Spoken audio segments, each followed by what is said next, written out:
नमस्कार. Online classroom या आपल्या YouTube चॅनलवरती तुमचे स्वागत. आज आपण पाहणार आहोत इयत्ता पहिली विषय मराठी पाठ क्रमांक 2 शाळेतील पहिला दिवस.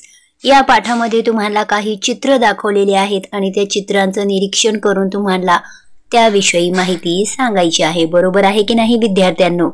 चला तर मग तुमचं टेक्स्ट बुक काढा आणि त्यामध्ये चित्राचं वर्णन करा. इथे तुम्हाला मी पाठात दाखवलेल्या 4 चित्रांपैकी पहिलं चित्र दाखवलेलं आहे. आता या चित्रामध्ये काय काय दिसतंय बरं सांगायचं आहे, ओळखायचं आहे. मी तुमच्या मदतीसाठी या चित्रामध्ये दिसत असणारी माहिती लिहून दिलेली आहे. तुमच्या आई बाबांबरोबर, मित्र परिवाराबरोबर, त्याचप्रमाणे तुमच्या बहीण भावांबरोबर म्हणजे मोठ्या हो अभ्यास करायला बसा आणि या चित्रात कोणकोणत्या गोष्टी तुम्हाला समजतात ते त्यांना सांगायचे आहेत. चला तर चित्राचं निरीक्षण म्हणजेच ऑब्झर्वेशन करा बरं. काय दिसतंय? बरोबर, हे अगदी एका शाळेचं चित्र आहे आणि या शाळेमध्ये शिक्षक, एक छोटासा विद्यार्थी, त्याचे पॅरेंट्स म्हणजे त्याचे बाबा आपल्याला दिसत आहेत, वर्गखोल्या दिसत आहेत. आता हेच आपण सेंटेन्सद्वारे म्हणजे पूर्ण वाक्याद्वारेच याचं निरीक्षण लिहून काढणार आहोत. तर बघा, पहिल्या चित्रामध्येच म्हणजे दिलेल्या या चित्रात हे चित्र आपल्याला शाळेचा पहिला दिवस दाखवत आहे.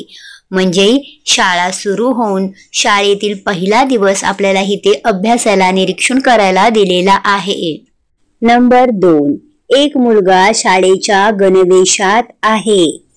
3, त्याने पाठीवर शाळेचे दप्तर घेतले आहे. 4, विद्यार्थी गुरुजींना नमस्कार करत आहे. 5, गुरुजीही त्याला प्रेमाने नमस्कार करत आहे. 6, मुलाची आई आणि वडील त्याच्या सोबत शाळेत आले आहे. 7, शाळेच्या दारावर आपलं विद्या मंदिर असं सुंदर नाव लिहिलं आहे. 8, शाळेच्या भिंतीवर रंगीबिरंगी पताका, फुलांची सजावट केली आहे. अशा पद्धतीने इथे मी काही वाक्य तुम्हाला तयार करून दिलेली आहे. विद्यार्थ्यांनो, तुम्ही सुद्धा अशी वेगवेगळी अजून तुम्हाला या चित्रामध्ये काय काय दिसत आहे ती छोटी छोटी वाक्य फक्त सांगायची आहेत आणि ती सुद्धा तुमच्या निरीक्षणाने. जसे की वर्गखोल्यांच्या बाहेर रांगोळी काढलेली आहे, त्याचप्रमाणे बाहेर छोटी छोटी रोप म्हणजे कुंड्या ठेवलेल्या आहेत. वर्गखोल्यांच्या बाहेर त्या वर्गखोलीचं नाव म्हणजे ते कोणता वर्ग आहे ते लिहिलेलं आहे. इतर विद्यार्थी दप्तर घेऊन वर्गात जात आहेत. ही छोटी छोटी वाक्य तुम्ही सांगू शकता. आता आपण पुढील चित्र अभ्यासणार आहोत. चित्र क्रमांक 2 हे सुद्धा त्या शाळेचं चित्र आहे, पण आता इथे मात्र विद्यार्थी वेगळा आहे, त्याची आई सोबत आहे, मुलगी त्या शाळेत येत आहे. हेच आपण आता वाक्य स्वरूपात इथे मांडणार आहोत. पहिलं वाक्य, एक छोटी मुलगी आई सोबत आली आहे. 2, ती मुलगी गुरुजींना नमस्कार करत आहे. 3, शिक्षिकेच्या हातात फुलांचे ताट आहे. 4, शिक्षिका मुलांना फुले देऊन स्वागत करत आहे. 5, शाळेच्या आवारात फुलांची सजावट आहे. 6, वर्गखोलीच्या बाहेर रांगोळी काढली आहे. 7, काही विद्यार्थी आपापल्या वर्गात जाताना दिसत आहे. 8, वर्गखोल्यांवर वर्गांचे नाव दिले आहे. अशा पद्धतीने मी इथे तुम्हाला काही वाक्य तयार करून दाखवलेली आहेत. त्याचप्रमाणे तुम्ही इतर वाक्य सुद्धा म्हणजेच निरीक्षण करून, ऑब्झर्वेशन करून तुम्ही तुमच्या शिक्षकांना किंवा आई बाबांना चित्राचं निरीक्षण करून वाक्य तयार करून सांगू शकता. जसं की शाळेच्या भिंतीवरती आपले स्वागत आहे असं लिहिलेले आहे. मुलीची आई मुलीसोबत शाळेत आलेली आहे. वर्गखोल्यांच्या बाहेर सजावट केली आहे. अशी छोटी छोटी वाक्य तयार करून तुम्ही सांगू शकता. आता आपण पुढील चित्राचं ऑब्झर्वेशन करणार आहोत. चित्र क्रमांक 3 हे सुद्धा एक शाळेचंच म्हणजेच त्या शाळेचं चित्र आहे, परंतु आता विद्यार्थी बदललेला आहेत. विद्यार्थी सोबत आलेले पालक म्हणजेच पॅरेंट्स तेही वेगळे आहेत. दिसतायत ना विद्यार्थ्यांनो, कसं एका शाळेमध्ये वेगवेगळे विद्यार्थी एकत्र येऊन शाळा शिकत आहेत, हेच इथे सांगण्याचा प्रयत्न आहे. चला आता हेच निरीक्षण मी वाक्य स्वरूपात तुमच्या समोर मांडत आहे. 1. शाळेचे मुख्य दरवाजाजवळ आपलं विद्या मंदिर अशी पाटी आहे, हे शाळेचं नाव आहे. 2. एक मुलगा विकलांग असल्याने चाक असलेल्या खुर्चीत बसून शाळेत आलेला आहे. विकलांग म्हणजे त्याला चालता येत नाहीये आणि म्हणून त्यांच्यासाठी स्पेशल अशी चेअर असते, त्याला आपण व्हीलचेअर असे म्हणतो.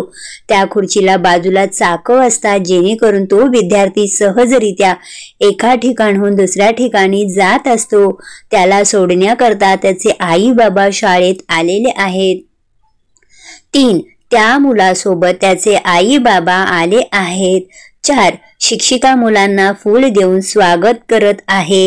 5. परिसर स्वच्छ आणि सजवलेला दिसतो. परिसर म्हणजे आजूबाजूचं सराउंडिंग, हे स्वच्छ, क्लीन आणि कसं आहे सजवलेलं म्हणजे डेकोरेटेड केलेलं आहे, जेणेकरून छोट्या छोट्या मुलांना शाळेमध्ये आल्यावर खूप एक्साइटिंग, प्रसन्न असे वाटेल. 6. शाळेच्या प्रत्येक खोलीवर त्या वर्गाची माहिती दिलेली आहे, म्हणजे तो वर्ग कोणत्या स्टँडर्डचा आहे हे त्याच्यावरती नमूद केलेलं आहे. 7. काही विद्यार्थी त्याच्या वर्ग खोलीत जात आहे, म्हणजे एखादा विद्यार्थी फर्स्ट स्टँडर्डला आहे, सेकंड स्टँडर्डला आहे, त्यानुसार तो त्याच्या क्लासरूम मध्ये जात आहे. त्या क्लासरूमची पर्टिक्युलर माहिती त्या बाहेर बोर्डवर टांगलेली आहे, म्हणजेच लिहिलेली आहे. 7. काही विद्यार्थी त्यांच्या वर्ग खोलीत जात आहे. 8. वर्ग खोल्यांच्या बाहेर कुंड्या ठेवल्या आहेत.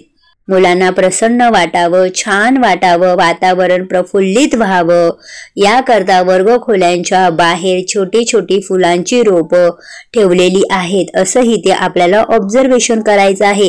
या व्यतिरिक्त तुम्हाला अजून काही सुचत असेल, दिसत असेल ते तुमच्या शब्दात इथे मांडायचं आहे. जसे एक विद्यार्थी पाठीवरती बॅग घेऊन त्याच्या वर्गाच्या दिशेने निघालेले आहे.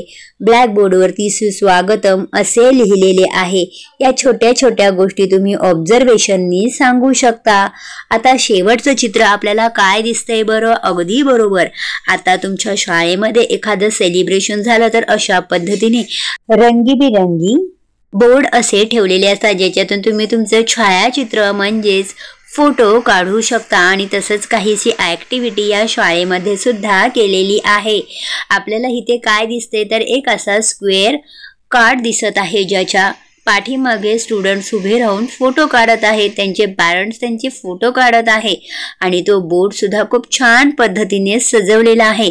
त्यावर माझी शाळा, ABCD 1 2 3, अ ब क ड, पेन्सिल्स, बुक्स, बटरफ्लायज, फ्रूट्स असे काही चित्र त्यावरती आहे, जेणेकरून ते शाळेला रिप्रेझेंट करत आहे. आता हे सगळं आपण वाक्य स्वरूपात मांडणार आहोत, तेही अगदी मराठीत. आता मी जे काही सांगितलं, एक्सप्लेनेशन दिलं, त्यात मी इंग्लिशचे वर्ड ठेवलेले आहे, जेणेकरून तुम्हाला ते अधिक चांगल्या पद्धतीने समजेल. पण आपण मराठीचा अभ्यास करत आहोत, म्हणून आपल्याला हे मराठीत मांडायचं आहे. 1. शाळेच्या पहिल्या दिवशी शाळेत आलेला विद्यार्थी फोटो काढण्याच्या चौकटीत उभे आहेत. 2. फोटो चौकटीत उभे राहिलेल्या मुलांचे आई फोटो काढत आहे. 3. फोटो काढताना मुले आनंदात आहे. 4. फोटो चौकटीवर माझी शाळा 1 2 3 अ ब क असे शब्द वर्णन केलेले आहेत. फोटो चौकटीच्या बाजूला अजून एक विद्यार्थी फोटो काढण्यासाठी उभा आहे. वर्ग खोल्यांच्या बाहेर सुंदर सुंदर अशी छोटी रोपं ठेवलेली आहेत. फोटो चौकटी अतिशय सुंदररित्या सजवलेली आहे. हे अशा पद्धतीने तुम्ही वाक्य तयार करायचे आहेत आणि सांगायचे आहेत.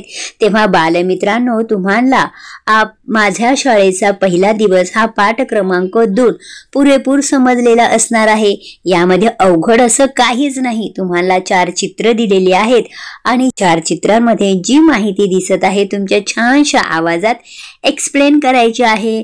बालमित्रांनो, पुन्हा भेटू आपण अशाच पुढच्या नवीन टॉपिक मध्ये. तो देखील खूपच इंटरेस्टिंग असणार आहे. तेव्हा अशाच व्हिडिओ करता ऑनलाईन क्लासरूम आपल्या YouTube चॅनलला सबस्क्राईब करा. पुन्हा भेटू छानशा व्हिडिओ सह. धन्यवाद. काळजी घ्या.